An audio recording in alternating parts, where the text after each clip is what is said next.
Homilia do quinto domingo ordinário, ano B, 7 de fevereiro de 2021, Marcos 1, 29 a 39. A cura da sogra de Simão. Então a febre desapareceu e ela começou a servi-los. Depois do relato da cura do endemoniado na sinagoga de Cafarnaum, evangelho do domingo passado, que foi o primeiro milagre de Jesus neste evangelho, o evangelista agora narra o segundo, no primeiro dia da atividade de Jesus. E este milagre se realiza na cura de uma mulher, a sogra de Simão, na intimidade da casa, da família, na intimidade do lar.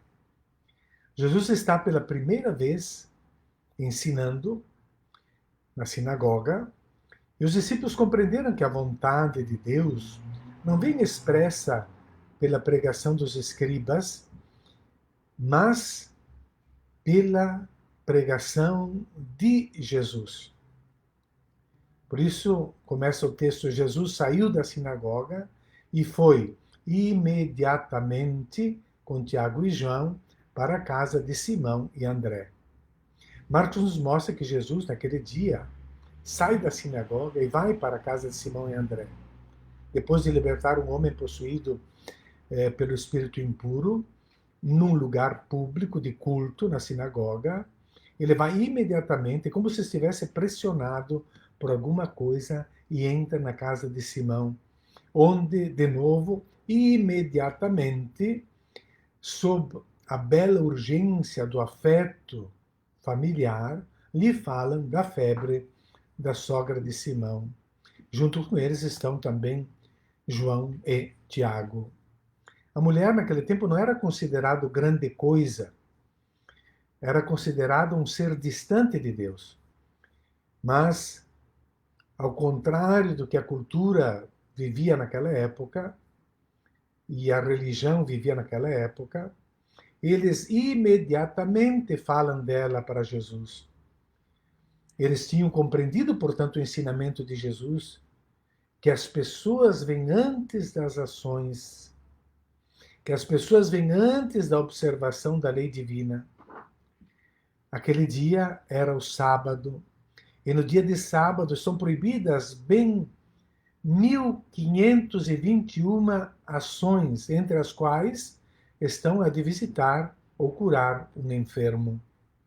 Eles compreendem que o bem da pessoa está acima da observância das leis. Por isso falaram imediatamente a Jesus sobre a situação daquela mulher. Diante disso, Jesus poderia ter dito simplesmente para esperar passar o tempo do sábado e então poderemos fazer alguma coisa. Mas fica bem claro que para Jesus o bem das pessoas está acima da observância da lei do sábado. E a lei de Deus visa a vida das pessoas. O grande dilema para eles é que a lei do sábado não era uma lei entre outras leis, um mandamento entre outros, mas era a lei, o mandamento. Porque este mandamento, esta lei, o próprio Deus tinha observado na criação do mundo.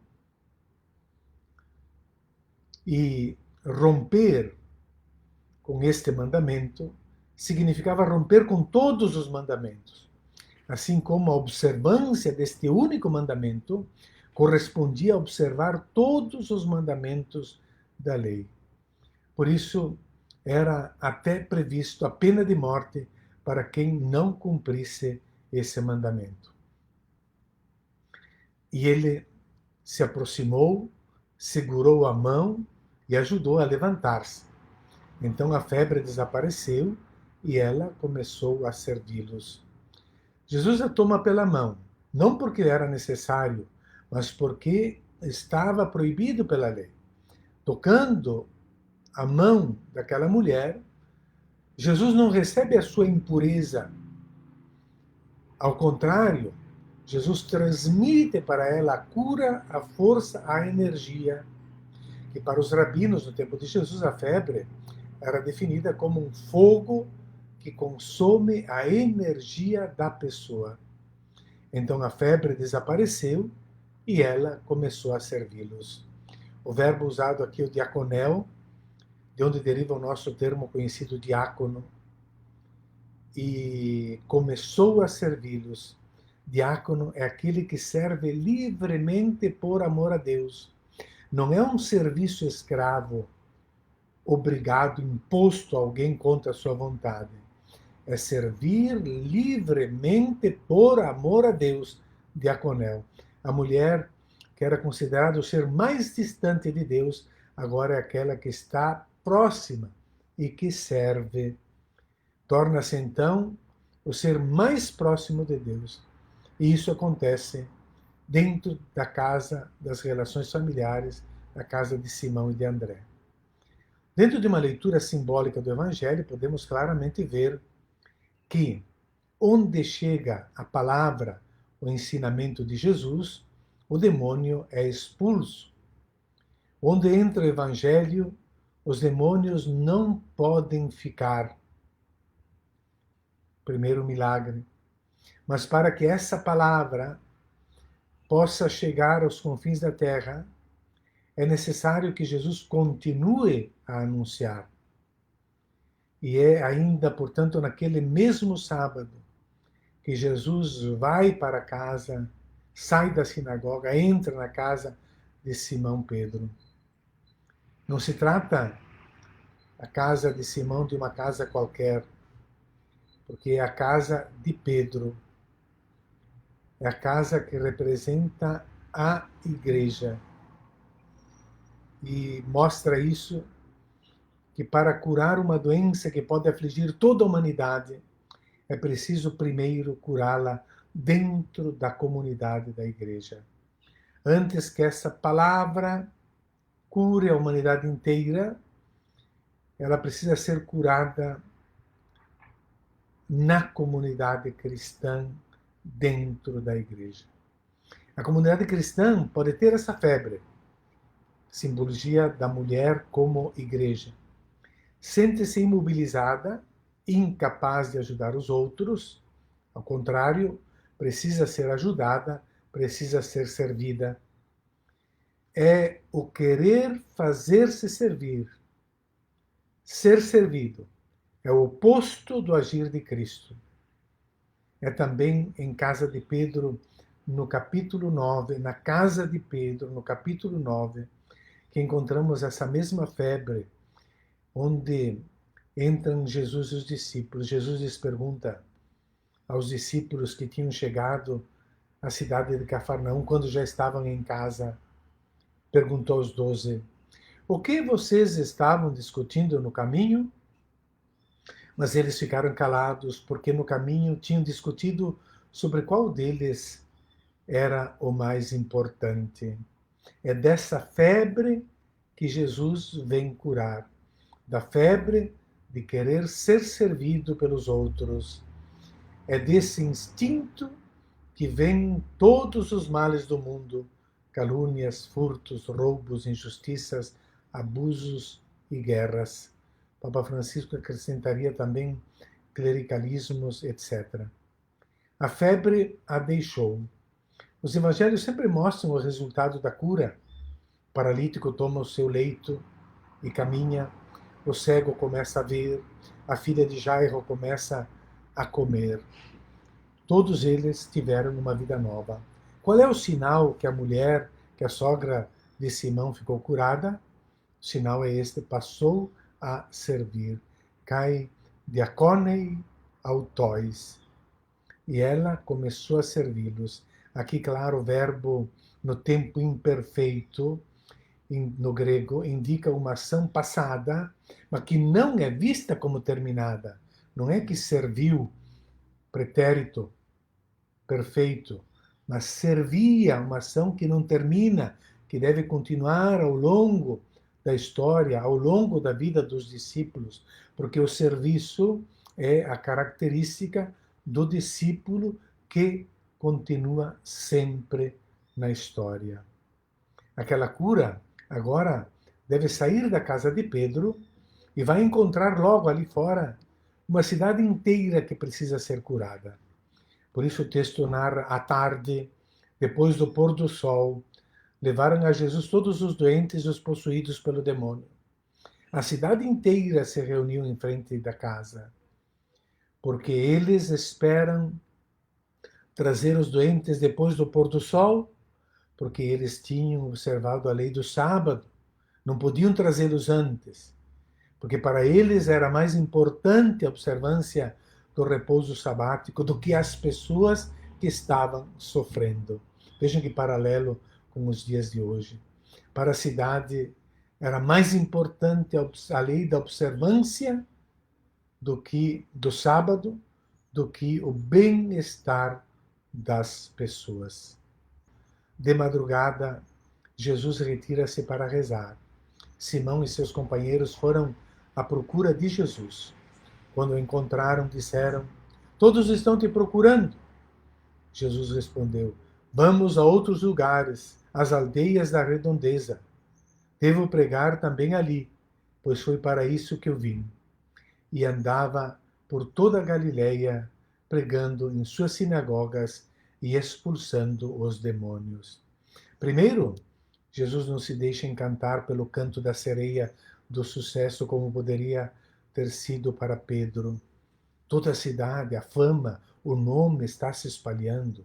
Sucesso à vista.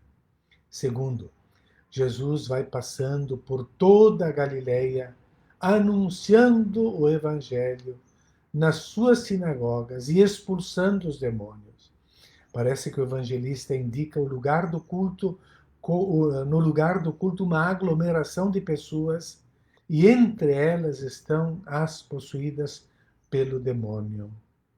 As possuídas são as pessoas que se submetem ao ensinamento que acreditavam vir de Deus, mas que não vinha, pois o ensinamento dos escribas constitui-se de doutrinas dos homens.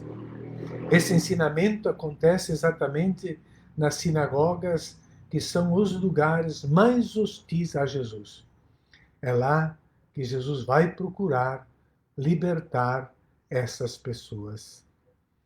Conclusão: os milagres de Jesus são um sinal da atenção amorosa de Deus aos sofrimentos da humanidade. Segundo, os milagres são manifestação da chegada do reino de Deus, da realização das promessas do Antigo Testamento.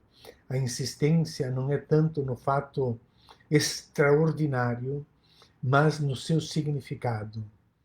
E terceiro, o Evangelho mostra Jesus, então, com a sua pregação, entrando nas fronteiras da criatura humana, nessa jornada de Cafarnaum, em 3 distintas cenas. A primeira cena mostra Jesus numa intimidade do lar, da família, na casa de Simão, onde curou a sogra. A segunda cena pública, toda a cidade na porta da casa, depois do pôr do sol. Curou a muitos, expulsou demônios. Todos te procuram, dizia Pedro. E Jesus andava por toda a Galileia, diante da força da dor humana e do demoníaco. Jesus se levanta com a grandeza do seu mistério e não deixava que os demônios falassem, pois sabiam quem ele era. Terceira cena, brevíssima, de madrugada, quando ainda estava escuro, Jesus no silêncio da contemplação. Mas logo em seguida, abraçado pela multidão, ele continua sua dupla missão. Pregava nas sinagogas, e expulsava os demônios. Portanto, irmãos e irmãs, dentro das fronteiras das criaturas, Jesus trabalha pela difusão do reino de Deus, indo para outros lugares e aldeias, a igreja em saída que devemos viver. O milagre mostra que o verdadeiro Messias chegou, as promessas vão se realizar. Por isso, ele insiste em pregar o Evangelho e curar as pessoas desse espírito impuro. Um bom domingo a todos.